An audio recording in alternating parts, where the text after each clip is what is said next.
Hello, dear listeners, and welcome to a new episode of our Letter to Voxes podcast. Today, we are undertaking a truly monumental deep dive. We're going into the surviving fragments of one of the most brilliant and, I think, restless minds of the 17th century, Blaise Pascal. Restless is definitely the right word. We're dissecting his Pensées, or thoughts, a work that remains, it's this incredibly profound spiritual testament, but at the same time, it's tragically an unfinished ruin. It really is the ultimate puzzle box of Western philosophy, and that's because Pascal never completed the grand project these fragments were meant for. Right, the definitive apologie de la religion chrétienne, the apology of the Christian religion. Exactly. So our mission today isn't just to, summarize these thoughts. It's to try and reconstruct the central, really revolutionary arguments he was planning to make. And these arguments, they dig so deep into the human condition. They do. He has these incredible insights into our internal conflicts, our social illusions, our desperate need for distraction. And what's amazing is how relevant it all remains, 4 centuries later. Okay, so let's unpack this. I think we need to start by establishing who Pascal was and why his life led to this kind of explosive, incomplete work. Good place to start. So Blaise Pascal was born on June 19, 1625, in Clermont, France. He was what we would call a genuine polymath. A mathematician, a physicist. His early genius put him right at the absolute epicenter of the emerging modern scientific world. He was a prodigy, no question. He invented the mechanical calculator, the Pascaline, and conducted these just groundbreaking experiments on atmospheric pressure. And you have to understand his family background here. It's essential. His father, Etienne, was wealthy, well-connected, and deeply, deeply entrenched in the intellectual vanguard of the time. So Pascal's early life was all about this relentless, successful scientific inquiry. Yes. He was proving principles that, still underpin our modern understanding of physics. He was truly a man of reason, with a capital R. But then something shifted, dramatically. This very scientific, very rational life was later, it was overshadowed by a deep, almost obsessive engagement with religion. Specifically, the Circle of Port Royal. Right, which adhered to Jansenism. And that shift is really the intellectual and spiritual pivot point of his entire life. Jansenism was this theological movement inspired by Cornelius Jansen, and it was pushing for a return to a really rigorous form of Augustinianism. Which was highly controversial at the time. Extremely, because it emphasized the overwhelming necessity of divine grace for salvation, and it promoted this incredibly strict moral code.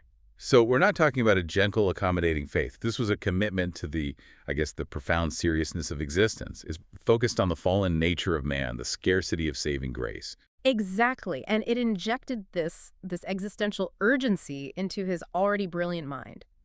It essentially told the preeminent scientist of his day that all his geometry, his physics, his rational inquiries, admirable as they were ultimately inadequate. They couldn't address the fundamental problem of his eternal soul. That's it. And this move away from abstract geometry toward what the sources call the science of man, it just transformed his writing, the Pensées. They aren't cool philosophical reflections. They're notes from a continuous spiritual combat. And you can feel that combat in the very form of the work. They're fragments.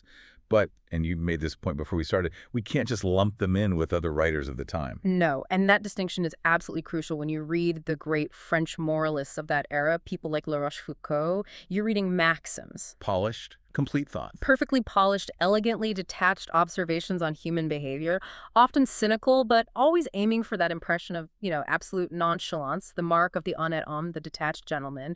They chose the fragment as a style. And Pascal's fragments are different because they weren't a choice. They're the result of a disaster. Precisely. They are real fragments. They're the shattered remnants of a grand systematic work, an apology that illness and his early death just prevented him from assembling. The sources use some really powerful metaphors to describe them. They do. One is that they're like a workshop full of materials, tools, and drafts, where only the master possessed the key to how it all fit together. So we're just looking at the raw intellectual infrastructure. Yes. Or, an even more dramatic one, they're like a battlefield that has frozen before the decision became clear, where the overall plan, the grand strategy, is no longer immediately recognizable. And the spirit is just completely different. Completely. It's fervent, it's intensely passionate, it's fundamentally aimed at forcing a spiritual decision in you, the reader. Pascal isn't trying to observe society with some detached irony. He's trying to dismantle your complacency to prepare you for faith. That sets the stage perfectly for the substance of his argument, which really begins with this bedrock concept, the terrifying duality of the human being, this theme of grandeur and misery. This duality is Pascal's profound psychological starting point. And for him, it's the non-negotiable requirement for any satisfying faith. He argues that a true account of humanity has to simultaneously explain both a mighty principle of greatness and a mighty principle of misery in man. So you can't have one without the other. No, if a philosophy or a religion only accounts for our dignity, it's just ignoring our depravity. But if it only accounts for our wretchedness, it ignores these sparks of divinity that we still harbor. And this is where he introduces that amazing paradox. Our recognition of our own wretchedness is, in a very strange way, the very source of our greatness. How does he build that idea? It's just a moment of piercing insight. I mean, think about it like this. If a natural object, a rock, a tree, is miserable, it doesn't know it. Pascal states very plainly that to know one is wretched is to be wretched. But to possess that capacity for self-awareness, to know that you are wretched, that is to be great. The tree just stands there. It doesn't recognize its own misery. Man is elevated above the entire non-thinking universe simply by understanding the depth of his own inadequacy and suffering. So the suffering isn't just pain. It's pain plus a self-conscious knowledge of that pain, Yeah. which turns it into a form of dignity. Exactly. And this connects directly to his powerful image of the dethroned king. Man's current state isn't one of simple baseness. It's the misery of a great lord who has fallen from a higher original state. We're creatures of diminished majesty. Beautifully put. We still instinctively remember a dignity we once possessed, a dignity tied to our creation, which we now can't suppress, even in our deepest degradation. This memory, this residual greatness, is what makes our current misery so acute. We're suffering the privations of a king, not just the inconveniences of a subject. And this idea is crystallized in what is maybe his most famous lineman as a thinking reed. It sounds like a contradiction, but it just encapsulates everything. It does. When Pascal calls man a chauffeur, a reed, he means we are the weakest thing in nature. The entire universe, this vast immensity of matter, needs only the slightest effort to crush us. A drop of water. A vapor. A small stone, an accident is all it takes to kill us. We're transient and unbelievably fragile. But that qualification, the thinking part, that's the ultimate rebuttal to the crushing force of the universe. It is a source of all human dignity. He says, if the entire material universe crushes us, man is still nobler because he knows he dies. The universe in all its power knows nothing. It just operates blindly. Exactly. Our entire dignity, Pascal insists, rests in thought. He says the physical order of the stars, the earth, the kingdoms of men, all of it does not weigh as much as the least of minds because the mind knows all of that and knows itself. But the bodies know nothing. Our awareness grants us a nobility that brute material force can never touch. But this nobility, this capacity for thought, it immediately leads to the final crippling problem, the inner war. Yes. Pascal observes that man is just perpetually split in contradiction with himself. This is the inner war between reason and the passions. Reason is always there, offering us clarity, justice, lofty goals. But the passions are constantly pulling us toward lower, more immediate gratification. We're never whole. Never. And this internal conflict is what made the philosophical solutions of the time like Stoicism ultimately doomed to fail, in his view. How so? Well, the Stoics tried to become gods by rigorously suppressing their passions through reason and willpower. They tried to elevate themselves above their own humanity. But Pascal points out that the passions, they remain stubbornly alive, like a beast that's caged but still breathing, capable of lashing out at the first moment of weakness. And the other side fails too. Right. Conversely, those who just abandon themselves to passion, trying to become animals, they also fail because reason remains. Reason stays alive, accusing their baseness, disrupting their sensual peace, and preventing them from ever achieving the oblivion they're looking for.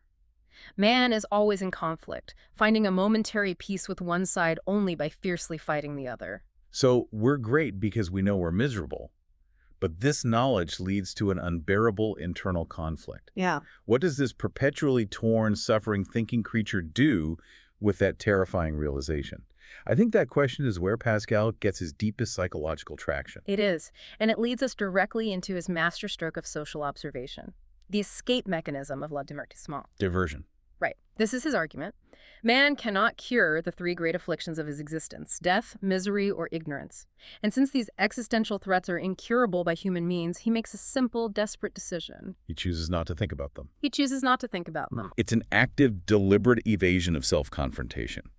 But we have to define this concept clearly. When Pascal talks about diversion, he isn't just talking about, going to the theater, is he? No, not at all. And this is where he clarifies the trap. Most people confuse diversion with the goal of an activity winning a chess match, securing a promotion, catching a deer.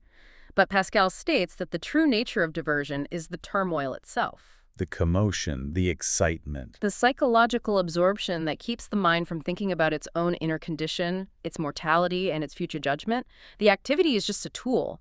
The real purpose is the distraction. Yes. Hunting, playing, business, even deep academic debate. Yeah. They all become ends in themselves. Valued not for the result, but because mental occupation successfully keeps the individual from facing the fundamental terror of their own existence.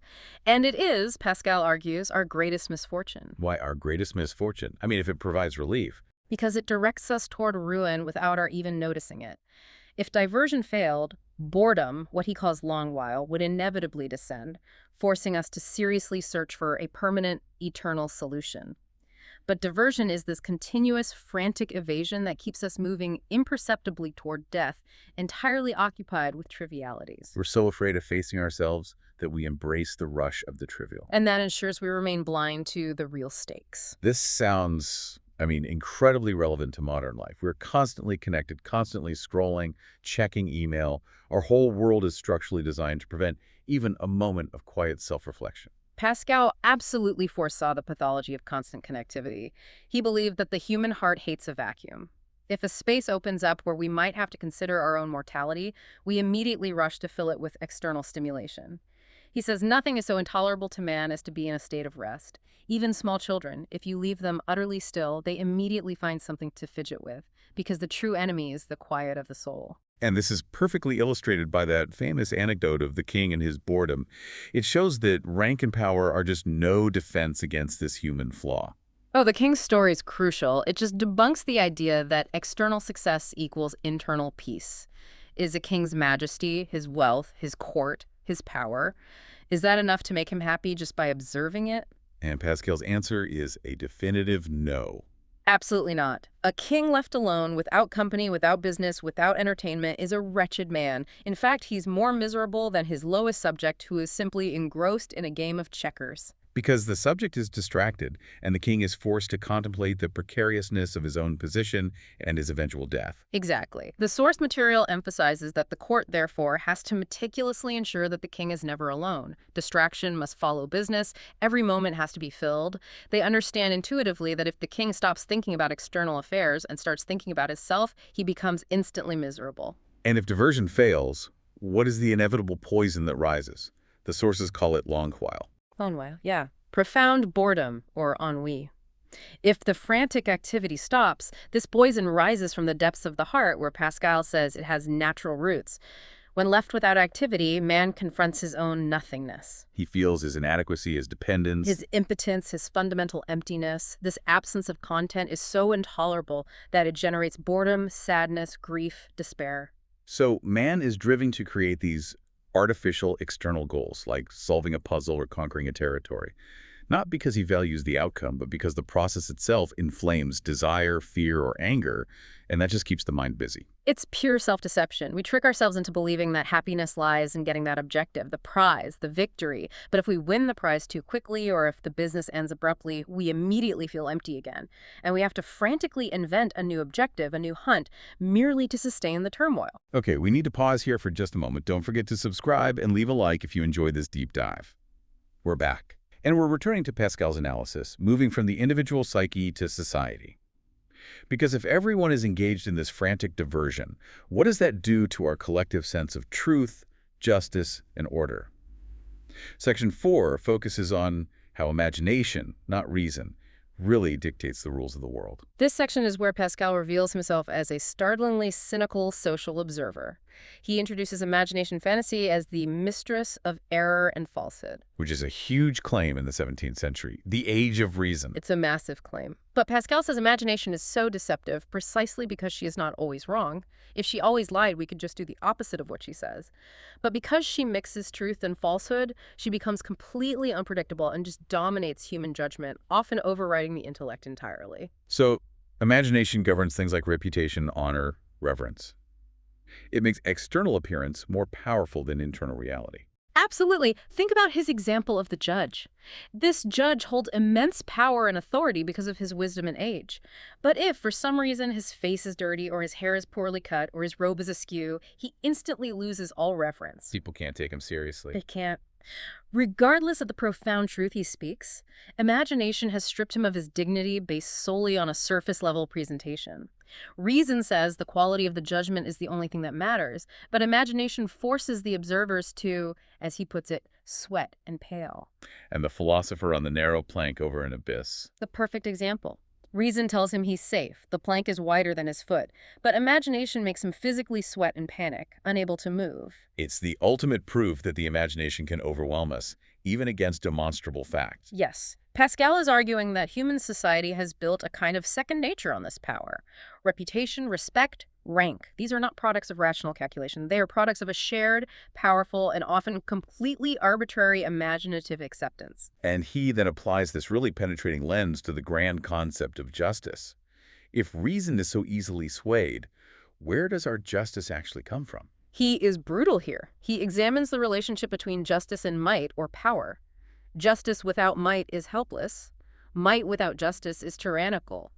So since humanity couldn't manage to make justice strong, to establish a universal, rational, effective system of pure truth, what did they do? They took the power that already existed. And they justified it. So society prioritized peace and stability over pure objective truth. Precisely. They united justice and power simply to ensure peace, which they recognized as the highest practical good.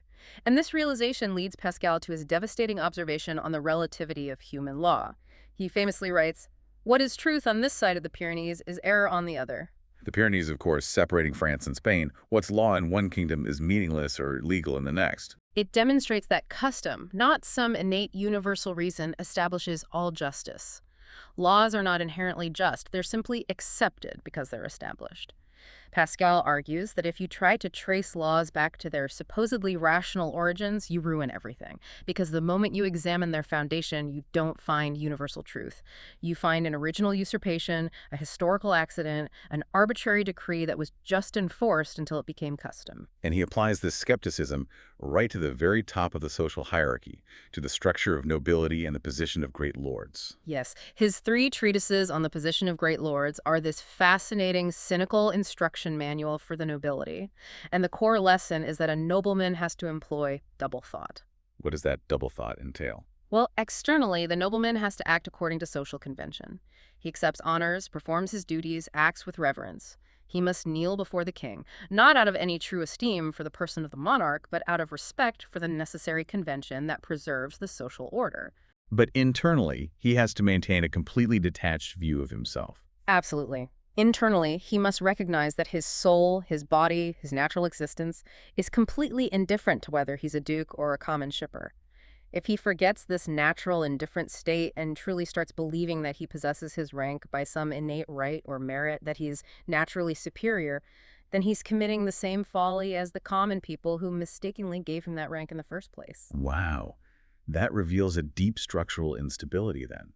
Kings rule not because they are inherently strong, but because the people are reliably weak. That is the essential Pascalian view of political stability. The power of kings is founded on both reason and the folly of the people, but the sources emphasize it rests much more on folly. And that foundation is marvelously secure. Marvelously secure, precisely because the people will always be weak, always swayed by imagination, and always willing to accept custom rather than confront the arbitrariness of power. The order of the world, therefore, rests on agreed-upon illusions that are necessary to stave off chaos. This terrifying realization that we are miserable, perpetually distracted, and living in an arbitrary, unstable social order that brings Pascal to the crisis point. If the highest achievements of human reason and society are based on shifting sand and the mastery of imagination, Where can we find genuine, unshakable truth? And this leads us to Section 5, the apologetic path to faith. Where does he start? He first insists that true wisdom begins by recognizing the limits of human reason. He says the highest step of reason is recognizing that an infinity of things surpass it. If natural things, like the ultimate divisibility of matter or the sheer vastness of the universe, already exceed our grasp, how much more must the supernatural things exceed our finite judgment? Reason, if it's honest, has to be humble. It has to acknowledge its own weakness, and that's why he dismisses the traditional, often complex, philosophical proofs for God's existence. He just finds them ineffective. Completely. Metaphysical proofs are too contradictory, too abstract, and so far exceed human judgment that they make very little lasting impression on the average person. They might satisfy the intellect for a moment, but they fail to move the will or the heart. He argues that seeking God solely through abstract proofs is like seeking daylight at high noon in a place you've deliberately chosen for its shadow. It avoids the real question of our spiritual condition. This avoidance of clear, easy evidence brings us to that core theological concept of the Deus absconditus, The hidden God. the hidden God. This is Pascal's direct answer to the skeptic who says, I see no evidence of God in the universe. Pascal says God is not entirely veiled, nor is he entirely unveiled. He has purposefully chosen a posture of concealment. He gives enough light for those who sincerely seek him, but enough darkness for those who have opposing, prideful dispositions. So the evidence is tailored to the seeker's disposition. Precisely. To those who seek with their whole heart, he appears unveiled. To those who flee him, he remains hidden. And this purposeful concealment prevents the proud or the intellectually arrogant from claiming a certain rational grasp of divinity, while at the same time allowing the humble, sincere seeker to see the truth shining through the shadows. The whole structure of the universe bears the mark of this hidden presence, An invitation that requires sincere seeking, not demanding certain proof. which immediately suggests that the path to faith bypasses the rigorous intellect and goes straight to the core of the person. This leads us to that famous maxim, the heart has its reasons, which the understanding does not know. And this is so often misunderstood. People think he's dismissing reason in favor of pure emotion, but he's doing something much more subtle. He's distinguishing between two different paths to certainty. Okay. Think about the first principles of knowledge. How do we know space exists, or that numbers are infinite, or that time flows? We don't deduce these things through logic. We just know them. They're intuitive. They are grasped or felt by instinct or the heart. They are immediate certainties. And then theorems, which are secondary knowledge, are deduced logically by reason. Both instinct and deduction lead to genuine certainty, but through different routes. Faith, for Pascal, belongs in that first category. It is felt by the heart, not calculated by the intellect. But what about the skeptic who hasn't had that intuitive experience? Yeah. Pascal still needs a bridge to move them from skepticism to seeking. And this is the moment for his most famous logical tool, the wager, le pari. The wager is not designed to prove God exists. This is key. It's designed to prove that the skeptic's inaction is irrational. Pascal argues that we are fundamentally compelled to play. We cannot choose not to bet on the question of God's existence because our lives are already in play. To choose not to seek faith is itself a choice. It's a bet against God. So let's break down the logic of the wager. What are the stakes? The central calculation is actually pretty simple. We are betting a finite life, our mortal existence and all its temporal pleasures, against the infinite game of an infinitely happy eternal life. Now, let's assume, just for the sake of argument, that the chances of God existing versus not existing are even. 50-50.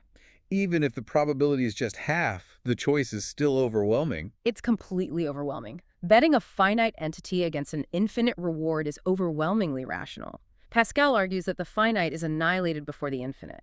It becomes pure nothing.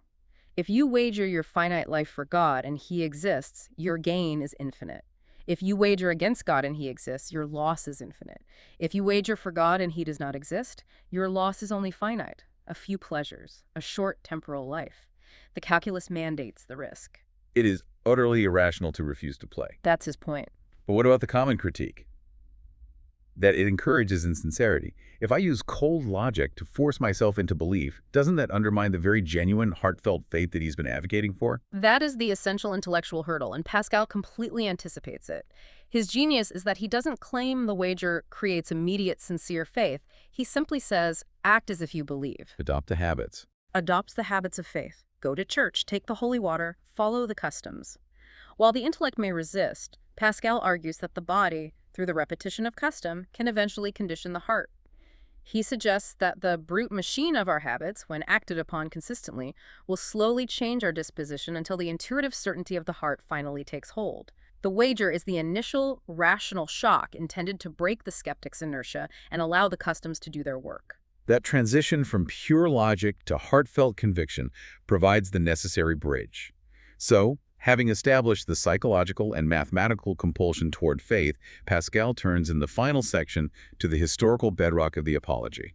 The Jewish people and prophecy, they become what the sources call the eternal witness. He's moving from philosophy to concrete historical evidence. Yes, the Jewish people stand out because of their profound antiquity and their unique nature. They are a people descended from a single man worshiping a single invisible God, and they are separated religiously and culturally from all other peoples of the world. And their ancient history is the key to tracing the tradition of revelation. It's fundamental. They're the oldest people known to man, predating the histories of other known civilizations. So if God communicated himself to humanity at any time, we have to look to this singular preserved people to find that tradition. They're the custodians of the sacred books, which are as old as the nation itself, providing an unbroken historical record. And Pascal asserts that their entire existence was designed for one central purpose. Yes, they were expressly created to bear witness to the Messiah. They are a people preserved for thousands of years, carrying the prophecies, the laws, the ceremonies that Pascal argues were all images, symbols of Christ and the spiritual reality to come. But here's the most fascinating part, I think. Their resistance to the Messiah, their clinging to the temporal rather than the spiritual, was providentially necessary for their role as witnesses. It's a spectacular paradox. It is the ultimate intellectual twist. The Jews were characterized by a desire for worldly goods and temporal promises. They believed the prophecies promised a glorious, conquering, earthly king who would restore their political power. This temporal focus made them both similar to the Messiah in that he was a promised king and fiercely opposed to the spiritual reality of Christ. And why was their opposition so essential for the apology? Why couldn't they have just been good faith believers? Because if they had been good faith believers, if they had loved the spiritual promises and preserved the books because they already saw the spiritual fulfillment, their testimony would have been tainted by friendly bias. They would just be converts preserving their own foundational texts. I see. So because they resisted the spiritual sense, they became hostile, objective custodians of the evidence. Exactly. They clung fiercely to the literal, carnal, worldly sense of the prophecies, and they rejected their fulfillment in Christ. Yet, they meticulously preserved the sacred books. Every passage, every word, even those passages that seemed contradictory or implied a suffering servant rather than a conquering king. By rejecting the fulfillment, they became unbiased witnesses who preserved the evidence against themselves. Providing indisputable proof for the Christian claim. That's the argument. And this relates directly to his idea of the double sense in prophecy. It does. Prophecy, Pascal argues, was often given in images and symbols. And since the single ultimate goal of all Scripture is love, that is, Christ, anything not explicitly related to that central goal must be figurative. This is the doctrine of the double sense. The text had both a carnal meaning and a spiritual meaning. Explain how those two meanings functioned at the same time. Well, the temporal or carnal sense was given to please those who loved the image, the Jews. They focused on the literal promises of worldly prosperity, the temple, military conquest. The hidden spiritual sense, however, was for those who loved the original, the spiritual fulfillment in Christ. The meaning was obscured just enough to blind the unrighteous or the materially focused, yet still apparent enough for those who sincerely sought the truth with their whole heart. So the obscurity was designed to serve a divine purpose, to ensure that the Jews, by preserving the text but misunderstanding its meaning, became permanent, unbiased proof. It's a brilliant piece of theology and historical analysis. The very fact that the Jews remain a distinct people, meticulously preserving texts that are often contradictory if taken literally, yet stubbornly clinging to this temporal interpretation, serves as the final, enduring historical miracle. Unlike the instantaneous miracles of Moses, this is a permanent historical witness that can't be refuted by claims of bias or fraud. The paradox of their existence is the final proof. We have certainly covered this vast, intricate network of Pascal's arguments, from the depths of personal psychology all the way to the sweep of historical revelation. Let's try to bring it all together for our listeners, providing the essential takeaway from this deep dive. Okay. Pascal's central statements, the undeniable core of the Pensées, they give us a framework for understanding our place in the world. First, humanity's inherent condition is this terrifying paradox of greatness, which comes from our capacity for thought, and misery, which stems from our fallen, contradictory nature that's forever at war with itself. Second, because we can't bear the terror of our own mortality and nothingness, we rely on diversion, la divertissement, which is the turmoil of constant external activity used to escape the inevitable boredom and despair that rises the moment we're left alone with ourselves. Thirdly, his piercing social analysis reveals that human justice and social order aren't built on pure, stable reason, but rather on shifting customs, historical accidents, and the convincing, overriding power of imagination. Fourthly, when you're faced with the infinite stakes of eternal life, the only rational choice, the only way to avoid the annihilation of the finite before the infinite, is to make the wager, to bet everything on God. And finally, true certainty and conviction regarding faith is not just a product of the abstract intellect. It originates in the heart or instinct, which grasps fundamental truths that just surpass the capacity of strict deductive reasoning alone. This has been a necessary and, I think, a truly profound deep dive into the unfinished wisdom of Blaise Pascal. And if we can close with one provocative thought that builds on this relentless diagnosis of diversion, that our deepest instinct drives us toward quiet and happiness, yet our hidden misery drives us toward frantic external activity, then we have to ask this. If happiness is found only in God and simultaneously out of our human reach without divine intervention, then is every modern, relentless attempt at self-mastery, every grand global business project, every pursuit of ultimate personal success, is it just a more elaborate, more sophisticated form of diversion? Is our world merely a massive collective distraction? A distraction designed to occupy the space where the terrifying recognition of our own nothingness would otherwise reside. A compelling question to mull over as you navigate your day. Thank you for joining us for this deep dive. Goodbye.